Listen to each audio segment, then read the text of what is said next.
Good day, I am Sittie Norhaida Ipon of BSN 1A. So now I am going to do a return demonstration for us for neurologic system and cranial nerve. So first, provide the patient privacy to minimize the embarrassment of the patient. So I already closed the door and the window. So next is perform hand hygiene. So I will sanitize my hand to prevent the spread of infection. Then explain the procedure to the client. So good morning, ma'am. I am Sittie Norhaida Ipon. So I am your student nurse for today. So now we're going to assess your neurologic system and your cranial nerve. So before we start, I'm asking some questions that you need to answer it. So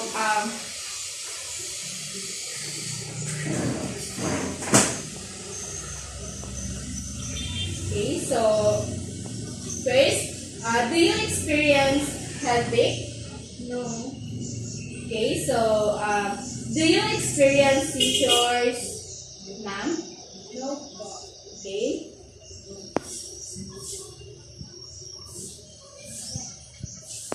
Do you experience dizziness or lightheadedness or problem with your balance or coordination, ma'am? No po, I have no problem. Okay, so that's good. And do you experience any numbness or tingling? If yes, No, ma'am. okay, so next is, have you noticed a decrease in your ability to smell or to taste, ma'am? No po. Okay, so have you experienced any ringing in your ears or hearing loss on your ears, ma'am? No, I have no problem in my hearing. Okay, so that's good. Next is, do you have difficulty understanding when people are talking to you? No, I understand. Okay, so do you experience difficulty swallowing, ma'am? No.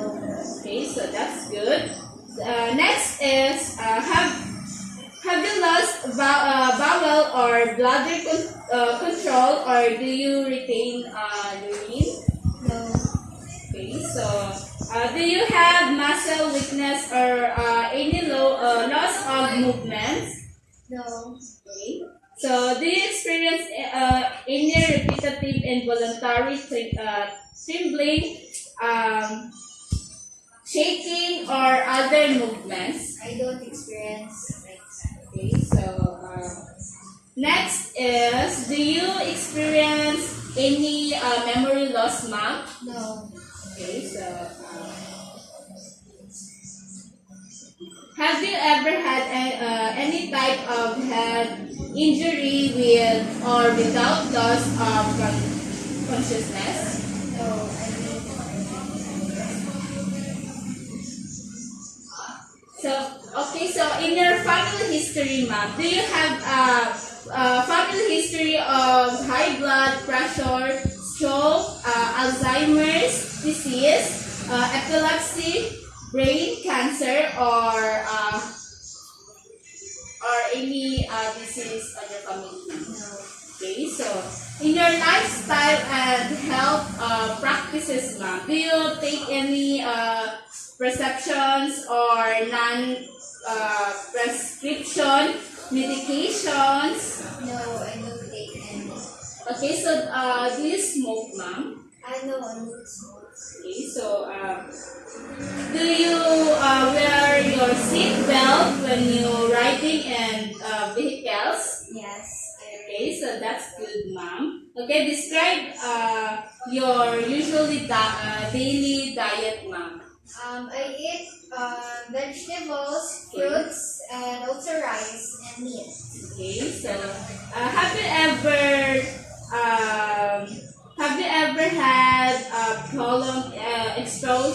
to lead insecticides. No, ma'am, I don't have any Okay, experience. so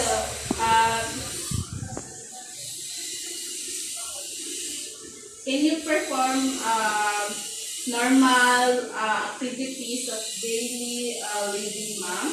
Yes, I exercise, I do zumba, walking. Okay, so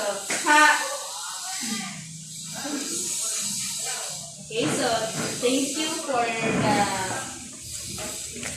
so thank you for answering my question now. Okay, so now for all assessment of the cranial nerves, have the client sit in a comfortable position at your eye level. So now we're going to test the cranial nerve 1 to 12. So first is cranial nerve 1, which is the olfactory. So ask the client to clear the nose to remove any mucus, then to close eyes, occlude one nostril, and identify a scented object that you are holding, such as soup, coffee, or vanilla. So I am going to put some object that you need to. So ma'am, you need to cover your Coffee. face. Coffee. Okay, so that's good. So next is cranial nerve 2, which is optic. So use a Snellen chart to assess vision in each eye. So ma'am, can you please stand up? So the Snellen chart is 20 feet away from patient. So ma'am, can you please Number 8. okay, so cover your right. So D, E, F, P, O, T, E, C. Okay, next. Number 8. Okay.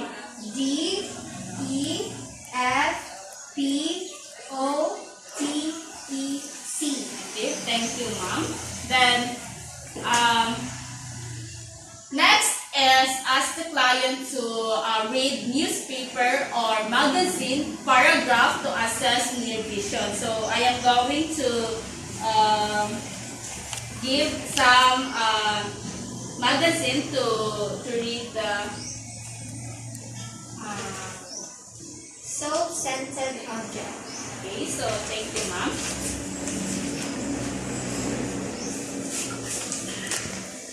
So the next is assess visual fields of each eye by confrontation. So ma'am, can you please stand up? Please cover your right. Then I am going to cover my right. 1. Okay, next. 2. 2. Okay. Thank you. The next is cranial nerve 3, 4, 5, which is oculomotor, trochlear, and abducens. Then first, inspect margins of the eyelids of the eye of each eye of the patient. Okay, so assess extraocular movements. If any nystagmus is noted, determine the direction of the fast and slow paces of movement. Then assess pupillary response to light, direct and indirect, and accommodation in both eyes.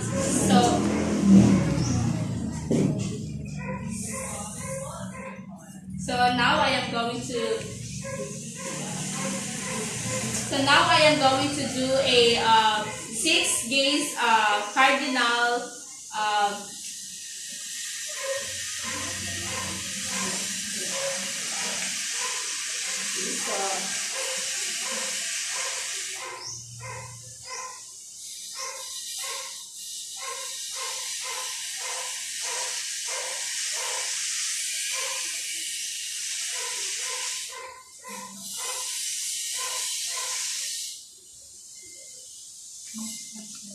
next is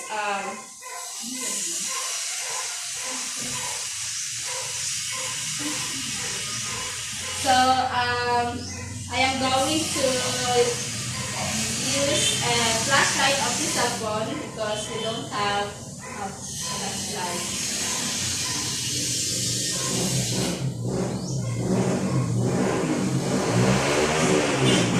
Okay, so next is cranial nerve 6. The trigeminal. Test motor function, then ask the client to clench the teeth while you palpate the temporal and master muscle for contraction.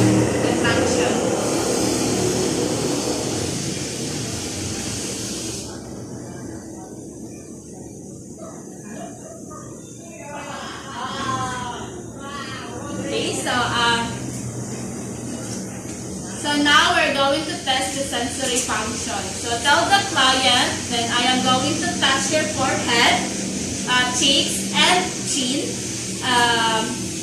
with the sharp or dull side of this paper clip.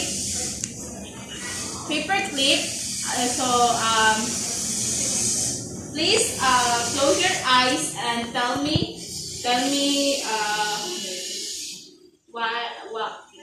where did I Forehead. Cheeks. Chin. The next is test corneal reflex. So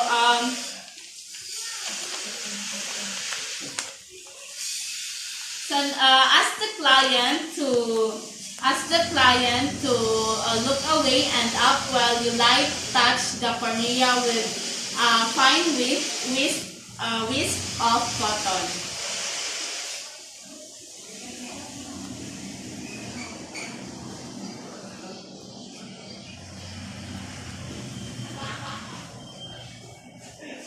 Okay, so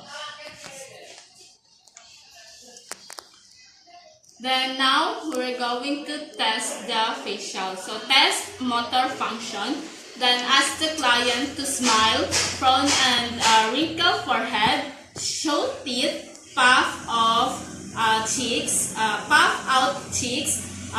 pursy lips and raise eyebrows. Then close eyes tightly against resistance. So, ma'am, can you please remove your mask? Now, can you please smile? Then frown and wrinkle your forehead. Then show your teeth. Then puff out cheeks. Now is pursed lips. Next is close your eyes tightly against resistance. Okay, so thank you, ma'am. Now I am going to test the cranial nerve acoustic or vestibulocochlear. Then now I am going to test the client hearing ability in each ear and perform the Weber and Rin test to assess the cochlear or auditory component of cranial nerves. So now I am going to test your ear. So Beautiful. handsome. Handsome. Okay, so thank you, ma'am.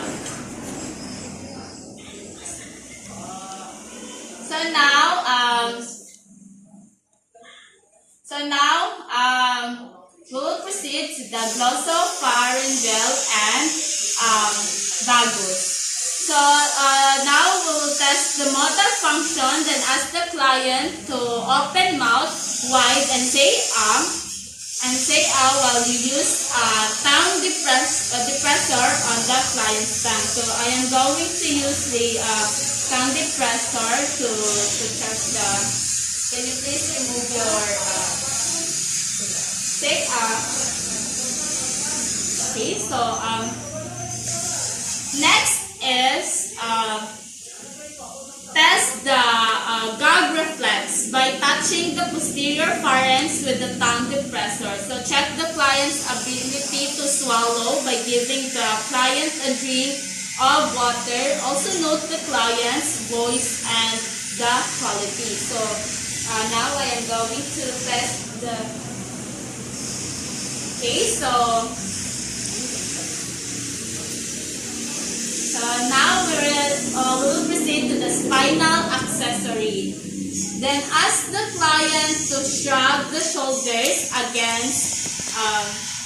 against resistance to assess the trapezius muscles. Then ask the client to shrug your. Can you please shrug your shoulders, ma'am? Okay, thank you. The next is ask the client to turn her head against resistance. Then first to the right, then to the left to assess the stomatoid muscle. So, ma'am, can you please turn your head to the right and to the left? Okay, so thank you. Next is we'll proceed to the hypoglossal. Then now we are going to assess the strength and mobility of the tongue. Then ask the client to protrude tongue and move it to each side against the resistance of the tongue depressor, and then put it back into the mouth. So, ma'am, can you please? Okay, so that's good, ma'am. So now we will proceed to the sensory system and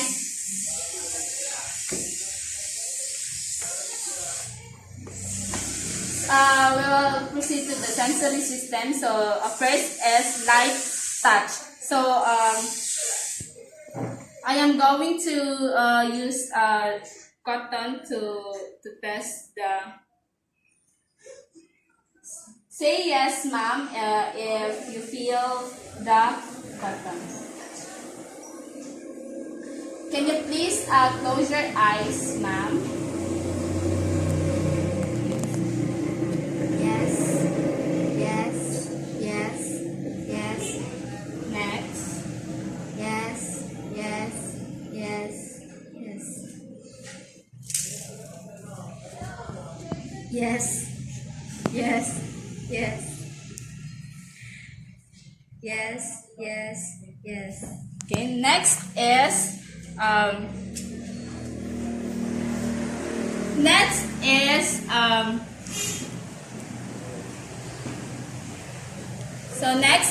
am going to put some cold object to feel to know the temperature of the patient. So say yes if you feel the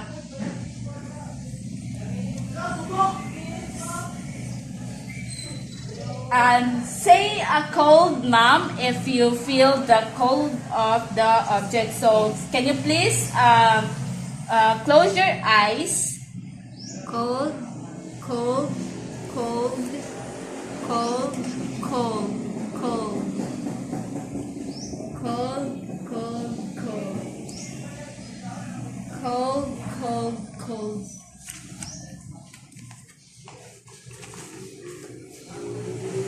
So thus the cold intensity changes, ma'am. No. No. No. No. So now we're going to proceed to the pensation. Then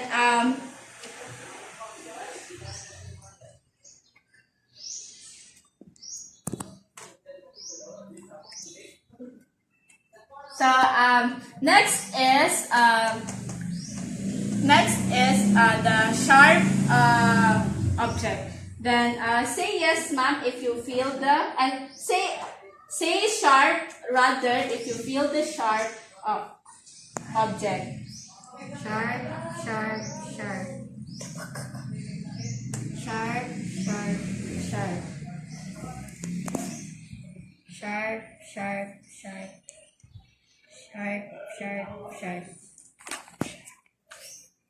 Next is same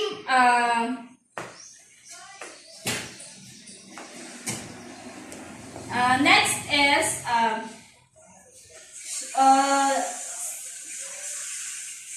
the sharp and sensitivity changes. No. No.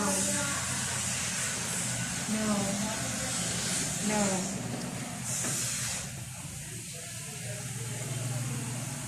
Okay, so we don't have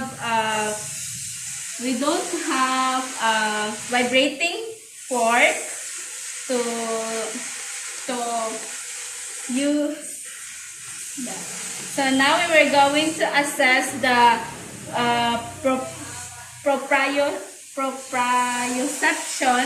Then move the distal phalanges of the thumbs and big toes up and down. Then ask the client which direction that I. Okay, so ma'am, I am going to.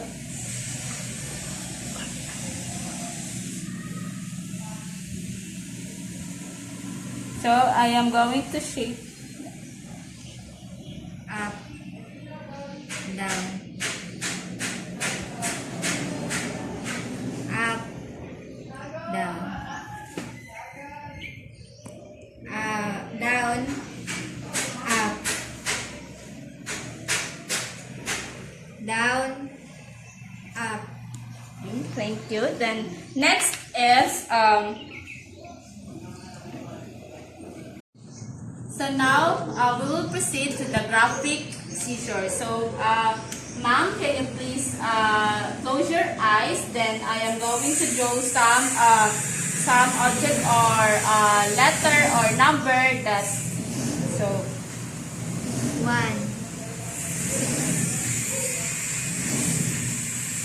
2, heart,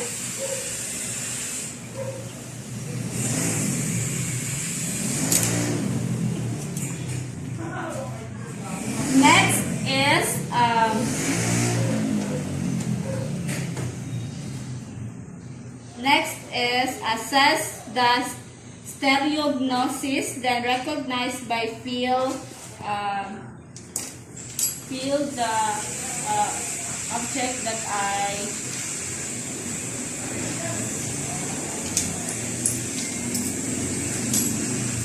okay. So please close your eyes, ma'am. kiss,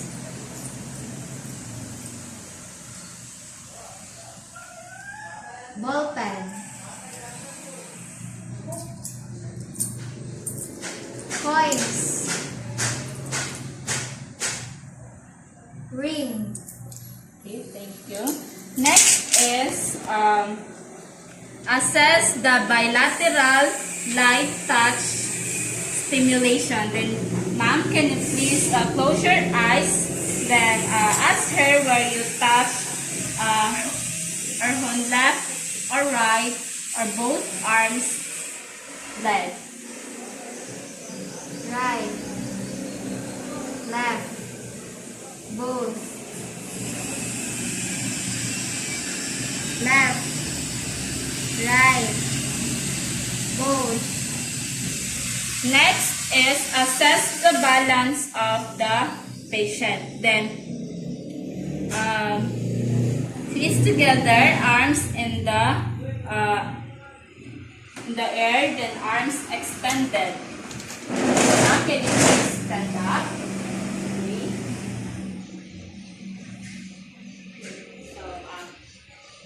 So, okay, thank you, ma'am. Then take your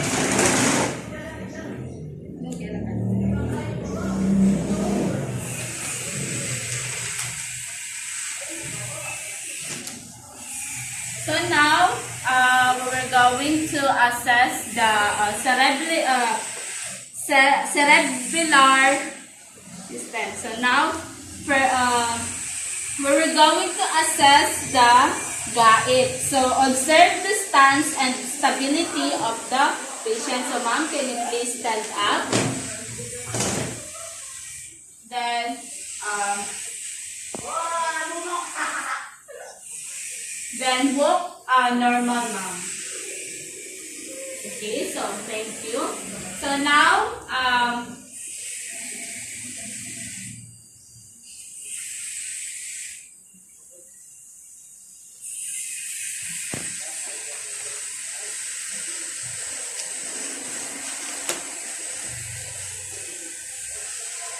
next is tandem gait. So we'll exaggerate the. So now, ma'am,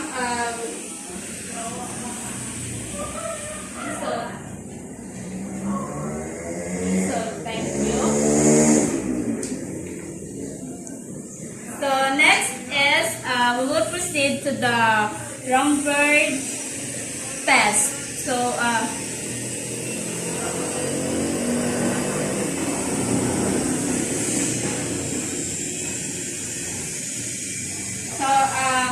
positive, the patient falls without correction. So, ma'am, can you please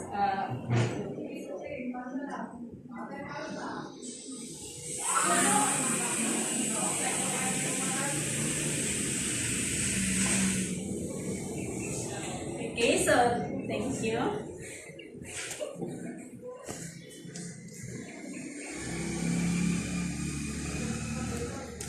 So now, inspect the patient posture. So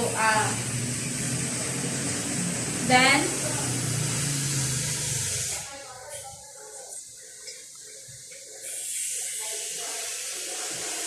so ma'am, can you please sit down?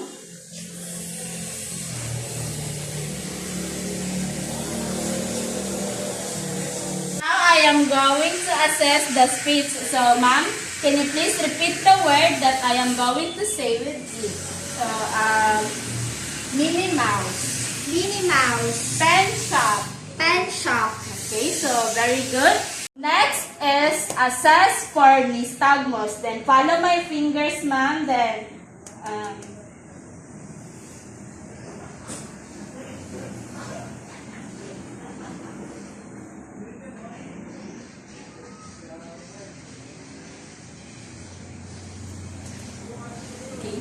so, next is finger to nose test, left and right. So, ma'am, you need to.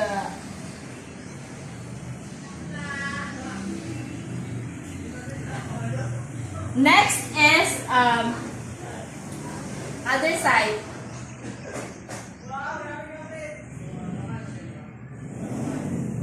Okay, so next is assess for rebound phenomenon. So close your eyes, ma'am. Then forward your hands. Then I am going to tap.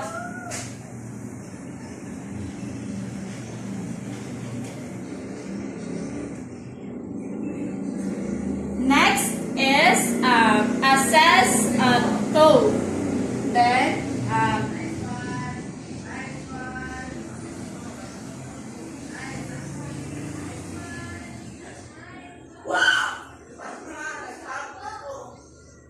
next is this diadochoconasia tap the palm up and down, then turn it over each side. So, okay, and the other side. Okay, so thank you, ma'am. The next is knee reflex, tapping the knee. So I am going to use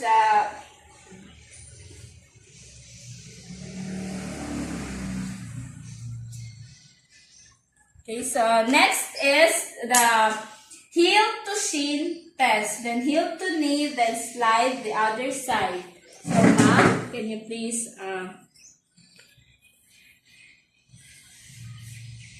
next.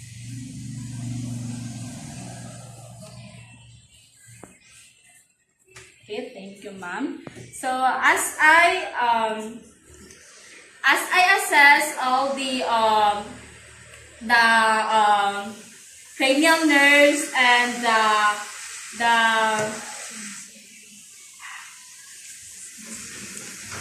sensory system, all of the result is normal. So I didn't see abnormalities on